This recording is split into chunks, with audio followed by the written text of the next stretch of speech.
Hi friends, welcome to Nirmala's kitchen. என் பேர் நிர்மலா. இன்றைக்கி நம்ம சப்பாத்திக்கு சைட் டிஷ் நம்ம செய்ய போகிறது. இன்றைக்கி ஆனியன் மசாலா கறி தாங்க நம்ம செய்ய போகிறோம். அதுக்கு முன்னாடி நம்ம சேனல் சப்ஸ்கிரைப் பண்ணிவிட்டு பெல் பட்டன் தட்டிடுங்க. வாங்க வீடியோக்குள்ளே போகலாம். இந்த ரெசிபி நைட் டின்னருக்கான ரெசிபி ஃப்ரெண்ட்ஸ். நீங்களும் ட்ரை பண்ணி பாருங்கள். ஆனியன் கறி ரொம்ப டேஸ்ட்டாக இருக்கும். அதுக்கப்புறம் நான் சப்பாத்தியும் செய்ய போகிறேன். இன்றைக்கி நான் 2 டிஷ்ஷு செய்ய போகிறேன். வாங்க இப்போ வீடியோக்குள்ளே போய் பார்க்கலாம். இப்போ முதல்ல நான் ஆனியன் கறி எப்படி செய்யுதுன்னு பார்க்கலாம் வாங்க இந்த வீடியோவில். முதல்ல ஒரு பேன் எடுத்துக்கோங்க. அது ஸ்டவ் மேலே ஹீட் பண்ணிவிடுங்க. அதுக்கப்புறம் 3 டேபிள் ஸ்பூன் அளவுக்கு எண்ணெய் சேர்த்துடுங்க. எண்ணெய் சேர்த்துட்டு ஜீரகம் சேர்த்துடுங்க. ஒரு 1/4 டீஸ்பூன் அளவுக்கு ஜீரகம் சேர்த்துருங்க. அதுக்கப்புறம் பெரிய சோம்பு சேர்த்துக்கலாம். நம்ம சேர்த்துட்டு இதை நல்லா வதக்கி கொடுக்கலாம். இதுக்கு கூடவே காரத்துக்கு நம்ம ஒரு பச்சை மிளகாவோ ஒரு காஞ்ச மிளகாய் எடுத்துருக்கேன் நான். அது கட் பண்ணி போட்டுக்கலாம். நம்ம ஒரு டேபிள் ஸ்பூன் அளவுக்கு நம்ம இஞ்சி பூண்டு சேர்த்துக்கலாம். இஞ்சி பூண்டு நல்லா வதக்கி கொடுக்கலாம். இது எண்ணெயில் போட்டு தான் மேலே தெரிக்கும். இப்போ நம்ம வாசனை போகிற வரைக்கும் வதக்கி கொடுக்கலாம். அதுக்கப்புறம் நம்ம ரெட் சில்லி பவுடர் சேர்த்துக்கலாம். அதுக்கப்புறம் தனியா பவுடர் சேர்த்துக்கலாம். ஜீரகத்தூள் சேர்த்துக்கலாம். கரம் மசாலா சேர்த்துக்கலாம். அதுக்கப்புறம் மஞ்சள் பொடி சேர்த்துக்கலாம். இது எல்லாமே அரை டீஸ்பூன் சேர்த்துக்கலாம். நம்ம சேர்த்துட்டு இது வாசனை போகிற வரைக்கும் நல்லா வதக்கி கொடுக்கலாம் ஃப்ரெண்ட்ஸ். வாசனை போகிற வரைக்கும் நம்ம நல்லா வதக்கி கொடுக்கலாம். அதுக்கப்புறம் நான் ஒரு தக்காளி எடுத்துருக்கேன். ஒரு தக்காளி மிக்ஸி ஜாரில் போட்டு பேஸ்ட்டை அரைச்சி எடுத்துன்னு இதையும் சேர்த்துக்கலாம். நம்ம இதுவும் நல்லா பச்சை வாசனை போகிற வரைக்கும் நம்ம வதக்கி கொடுக்கலாம். இது எப்படி எவ்வளோ நேரம் வதக்கணுன்னா இது எண்ணெய் எல்லாம் மேலே வரும், அது வரைக்கும் வதக்கலாம். நம்ம இப்போ பாருங்கள், கஸ்தூரி மேத்தி நான் க்ரஷ் பண்ணி போட்டுக்கிறேன். இப்போ அதை போட்டுட்ட பிறகு நான் கெட்டி தயிர் வச்சுருக்கேன். கெட்டி தயிர் நான் தண்ணியே சேர்க்காமல் நான் ஃபில்டர் பண்ணி வச்சுருக்கிறேன். அது 1.5 டேபிள் ஸ்பூன் அளவுக்கு நம்ம சேர்த்துக்கலாம். பாருங்கள், நான் சேர்க்குறேன். இப்போ அதை சேர்த்துட்டு நல்லா வதக்கி கொடுக்கலாம். வதக்கி கொடுத்துட்டு இது எண்ணெய் பிரிகிற அளவுக்கு நம்ம வதக்கி கொடுக்கணும். இப்போது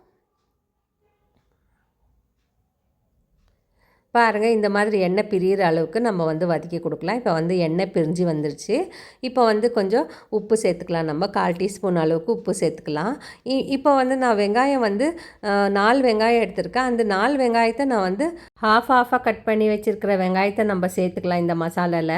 சேர்த்துட்டு இதை தண்ணியே சேர்க்கக்கூடாது. அதுக்கப்புறம் இன்னொரு டிப் ஒன்று சொல்கிறேன் நான். உங்களுக்கு இந்த பெரிய வெங்காயம் சேர்க்குறது இஷ்டம் இல்லைனாக்கா நீங்கள் சின்ன வெங்காயத்தை சேர்த்து செஞ்சுக்கலாம். இந்த மாதிரி ரொம்ப டேஸ்ட்டாக இருக்கும். சின்ன வெங்காயம் சேர்த்து செய்யும் போதோ நான் செய்கிற அளவு ஒரு 3 பேர் சாப்பிட்லாம். அதுக்கான அளவு தான் நான் செஞ்சுருக்கேன் இன்றைக்கி.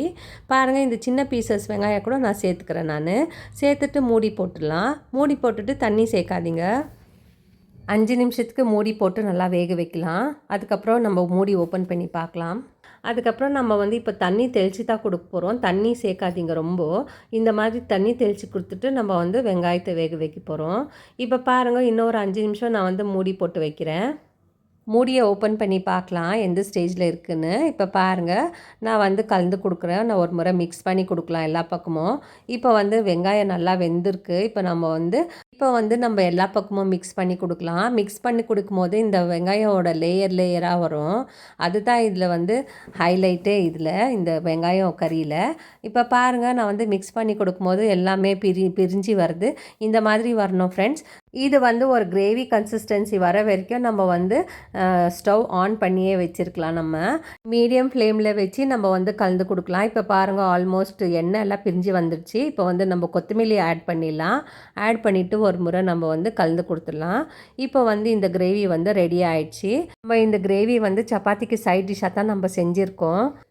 இந்த மாதிரி ஆனியன் கறி நீங்களும் ஒரு முறை செஞ்சு பாருங்கள் ஃப்ரெண்ட்ஸ். நீங்கள் சின்ன வெங்காயில் செஞ்சு பாருங்கள் ஃப்ரெண்ட்ஸ், ரொம்ப நல்லாயிருக்கும். சின்ன வெங்காயில் செய்யும் போது நீங்கள் கட் பண்ணாதீங்க, அப்படியே முழுசாக போட்டுடுங்க.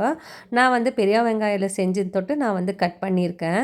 இப்போ பாருங்கள், இந்த கிரேவி ரெடி ஆகிடுச்சு. இது கிரேவியானா வச்சுக்கலாம், இல்லை கறி மசாலா எதானா சொல்லலாம். இது சப்பாத்திக்கு சைட் டிஷ்ஷாக தான் நான் செஞ்சுருக்கேன். நைட் டின்னருக்கு தான் நான் செஞ்சுருக்கேன். இப்போ வாங்க சப்பாத்தி எப்படி செய்யுதுன்னு பார்க்கலாம். இப்போ ஒரு பவுல் எடுத்துக்கோங்க. ஒரு பவுல் எடுத்துக்கோங்க. 1.5 கப் அளவுக்கு கோதுமை மாவு சேர்த்துக்கலாம். நம்ம சேர்த்துட்டு 1/4 டீஸ்பூன் அளவுக்கு நம்ம உப்பு சேர்த்துக்கலாம். உப்பு உங்களுக்கு எவ்வளோ தேவைப்படுதோ அவ்வளோ சேர்த்துக்கலாம். இப்போ கொஞ்சமாக எண்ணெய் சேர்த்துடலாம். 1 டீஸ்பூன் அளவுக்கு எண்ணெய் சேர்த்துடலாம். சேர்த்துட்டு நம்ம கலந்து கொடுக்கலாம். தண்ணி கொஞ்சம் கொஞ்சமாக ஊற்றி சப்பாத்தி மாவு பதத்துக்கு நம்ம பிசைஞ்சு கொடுத்துடலாம். நான் வந்து சப்பாத்தி செஞ்சு காமிக்கிறது வந்து அந்த ஆனியன் சைட் டிஷ்ஷுக்கோசரம் தான் நான் இன்றைக்கி சப்பாத்தி செஞ்சு காமிக்கிறேன். இது வந்து ஒரு ஃபுல் டின்னராக இருக்கட்டுமேன்னு தான் நான் 2 ஐட்டமும் செஞ்சு காமிக்கிறேன் ஃப்ரெண்ட்ஸ். 2 ரெசிப்பியும் நான் செஞ்சு காமிக்கிறேன். இந்த சப்பாத்தி வந்து பிகினர்ஸ்க்கோசரம் நான் செஞ்சு காமிக்கிறேன். எப்படி சாஃப்டாக வருதுன்னு பாருங்கள். தெரிஞ்சிருக்கிறவங்க இது வந்து ஸ்கிப் பண்ணிடலாம் நீங்கள். இப்போ பாருங்கள், நான் வந்து சப்பாத்தி மாவு பிசைஞ்சிட்டா சாஃப்டாக பிசைஞ்சிருக்க மாவு. இது வந்து ஒரு 10 நிமிஷம் வச்சிடலாம். நம்ம வச்சுட்டு அதுக்கப்புறமா நம்ம வந்து சப்பாத்தி தட்டலாம். சப்பாத்தி மாவு பிசைஞ்சு முடிச்சுட்டேன் நான். இப்போ வந்து மூடி போட்டு ஒரு 10 நிமிஷத்துக்கு அப்படியே வச்சிடலாம். இது ஊறினா கொஞ்சம் சப்பாத்தி சாஃப்டாக நல்லா வரும். இப்போ பாருங்கள், 10 நிமிஷம் ஆயிடுச்சு. நான் வந்து மூடி திறக்கிறேன்.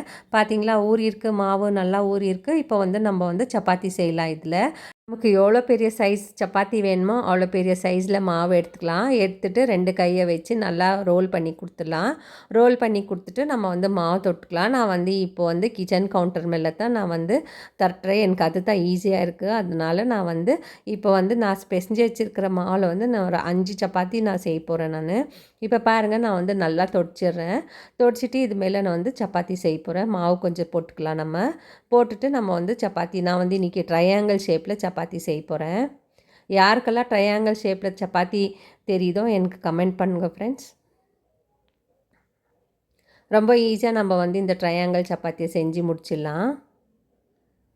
ஒரு பக்கம் நான் வந்து தவா காய வச்சுருக்கேன். நான் வந்து ட்ரையாங்கிள் ஷேப் சப்பாத்தி செஞ்சு முடிச்சுட்டேன். இப்போ வந்து தவா மேலே போட்டுடலாம். தவா காஞ்சிடுச்சு. பாருங்கள், தவா வந்து காஞ்சிடுச்சு. இதுக்கு வந்து நம்ம எண்ணெய்னா சேர்த்துக்கலாம், இல்லை நெய்யனா சேர்த்துக்கலாம். நான் வந்து இன்றைக்கி எண்ணெய் தான் சேர்க்க போகிறேன். 2 பக்கமும் கொஞ்சம் லைட் ப்ரௌன் ஆன பிறகு நம்ம வந்து திருப்பி கொடுக்கலாம். நம்ம திருப்பி கொடுத்துட்டு தான் நம்ம வந்து 2 பக்கமும் நல்லா ப்ரௌன் ஆகிற வரைக்கும் வச்சுட்டு அதுக்கப்புறமா நம்ம எடுக்கலாம். பாருங்கள், நான் வந்து சப்பாத்தி செஞ்சுன்னு இருக்கேன். இப்போ பாருங்கள், 2 பக்கமும் நல்லா வெந்துடுச்சு. இப்போ வந்து நம்ம எடுத்துடலாம். இதுக்கு மேலே விட்டோம்னா ரொம்ப ப்ரௌன் கலர் ஆகிடும். இப்போ பாருங்கள், நான் வந்து ஃபோல்ட் பண்ணிவிட்டு நான் வந்து சப்பாத்தி கல்லேருந்து எடுத்துடுறேன். இப்போ இன்னொரு சப்பாத்தியும் நான் வந்து தட்டி வச்சுருக்கேன். அதுவும் போட்டுடலாம். அதுவும் போட்டு எடுக்கலாம். நம்ம மிச்சம் இருக்கிற சப்பாத்தியும் இதே மாதிரி செஞ்சு எடுத்துக்கலாம். நம்ம பாருங்கள், என்னோடய சப்பாத்தி வந்து நல்லா உப்பி வரும் ஃப்ரெண்ட்ஸ். இதே மாதிரி நீங்கள் செஞ்சு பாருங்கள். சப்பாத்தி நல்லா உப்பி வரணுன்னா நம்ம வந்து தேய்க்கும் போதே கொஞ்சம் எண்ணெய் தேய்ச்சிட்டு கொஞ்சமாக மாவு போட்டுட்டு அதுக்கப்புறமா ஃபோல்ட் பண்ணி தேய்ச்சோம்னாக்கா ரொம்ப நல்லா வரும். சப்பாத்தி வந்து நல்லா உப்பி வரும். அதே மாதிரி மெலிசா கூட இருந்தாக்கா நம்மளுக்கு வந்து சப்பாத்தி நல்லா உப்பி வரும். இப்போ பாருங்கள், நான் வந்து ஆல்மோஸ்ட் எல்லா சப்பாத்தியும் செஞ்சு முடிச்சுட்டு நான் வந்து இப்போ வேறு தட்டில் ட்ரான்ஸ்ஃபர் பண்ணிக்கிறேன். ட்ரான்ஸ்ஃபர் பண்ணிவிட்டு இப்போ இதுக்கு வந்து நம்ம ஆனியன் கறி செஞ்சோம் இல்லைங்களா, அதுவும் வச்சிடலாம். அதுக்கப்புறம் நான் வந்து தயிர் வச்சுருக்கேன். அதுக்கப்புறம் நான் வந்து கீரைக்காய் வச்சுருக்கேன். நைட் டின்னருக்கு நமக்கு சப்பாத்தியும் ஆனியன் கறியும் ரெடி ஆகிடுச்சு. இது கூடவே சைடாக நான் வந்து இந்த மாதிரி கறி வந்து நீங்கள் ட்ரை பண்ணி பாருங்கள். ஆனியன் கறி ரொம்ப டேஸ்ட்டாக இருக்கும் ஃப்ரெண்ட்ஸ். நான் சும்மா சொல்லலை, நான் வந்து இப்போ வந்து டேஸ்ட் பண்ண போகிறேன். இப்போ பாருங்கள், நான் வந்து செஞ்சு முடிச்சுட்டு எல்லா சப்பாத்தியும் செஞ்சு முடிச்சுட்டு இப்போ வந்து நம்ம டேஸ்ட் பண்ணி பார்க்கலாம். அதுக்கப்புறம் எவ்வளோ சாஃப்டாக வந்திருக்குன்னு நான் உங்களுக்கு ஒரு சப்பாத்தி எடுத்து காமிக்கிறேன். நான் வந்து கட் பண்ணி காமிக்கிறேன். பாருங்கள், நான் செஞ்சுருக்கிற சப்பாத்தி வந்து எவ்வளோ சாஃப்டாக வந்திருக்குன்னு. இப்போ நான் வந்து டேஸ்ட் பண்ணி பார்க்குறேன். டேஸ்ட் பண்ணி பார்த்துட்டு எப்படி இருக்குதுன்னு நான் சொல்கிறேன் நான். நீங்களும் இந்த டிஷ்ஷை வந்து வீட்டில் மறக்காமல் ட்ரை பண்ணுங்கள். எப்படி வந்துச்சுன்னு எனக்கு கமெண்ட் பண்ணுங்கள். இப்போ சப்பாத்தியை வந்து நம்ம டேஸ்ட் பண்ணி பார்க்கலாம். டேஸ்ட் பண்ணி பார்த்துட்டு அதுக்கப்புறம் நான் சொல்கிறேன் எப்படி வந்திருக்குன்னு. சூப்பராக இருக்குது ஃப்ரெண்ட்ஸ். நீங்களும் இந்த மாதிரி செஞ்சு பாருங்கள். அதுக்கப்புறம் லஞ்ச் பாக்ஸ் கூட நீங்கள் கொடுத்து அனுப்பலாம் இந்த மாதிரி செஞ்சுட்டு. இது வந்து மார்னிங் பிரேக்ஃபாஸ்ட்டு கூட நீங்கள் செஞ்சுக்கலாம். இந்த வீடியோ உங்களுக்கு பிடிச்சிருந்துச்சுன்னா லைக் பண்ணுங்கள், ஷேர் பண்ணுங்கள், சப்ஸ்கிரைப் பண்ணுங்கள். தேங்க்யூ, பாய்.